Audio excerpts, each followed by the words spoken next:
We're with Pete with 2K Games. We're going to be talking about Civilization 5. Yesterday we got a great demo, like a 15-minute kind of walk through the game, saw some things that were really exciting. We'll go ahead and let Pete talk about the game a little bit. Okay, so Civilization 5 is the next entry in the flagship PC strategy game. We've got a really cool demo we're showing here at PAX. We're starting with how the world has changed and how it looks more believable and organic. We get that through switching to hexagons as our gameplay basis. That gave us a more beautiful looking world, but it has really great gameplay mechanics associated with it as well. So we've got leaders in Civilization 5, fully animated characters in an environment speaking to you in their native language for the first time. That was a really cool part of development. And we're showing off our new combat system, which is based on 1 unit per tile, so the stacks of doom are gone from Civilization. We've also got a ton of other cool stuff to show you, from the city-states to the social policies, which are these upgrades for your civilization that you purchase using the culture your civilization generates.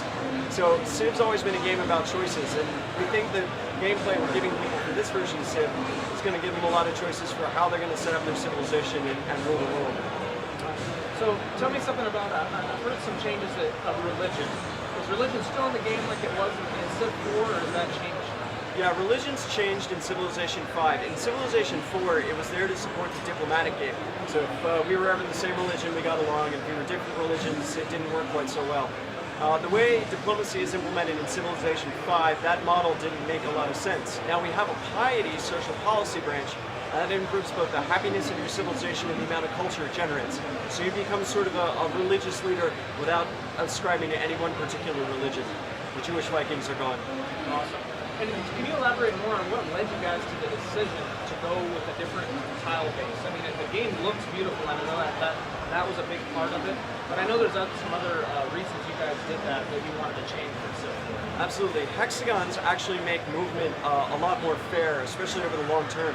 You see experienced Civilization players in Civ 4 and previous versions moving on diagonals because that actually becomes more efficient over the long distances. So John said he really wanted to change that around so that movement got a lot more fair.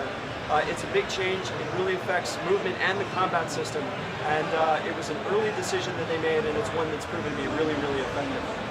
You talked a little bit yesterday about the expansion under City's presence and how it's not that old cross style that just kind of expanded. Yeah. Can you elaborate a little more on that? Absolutely.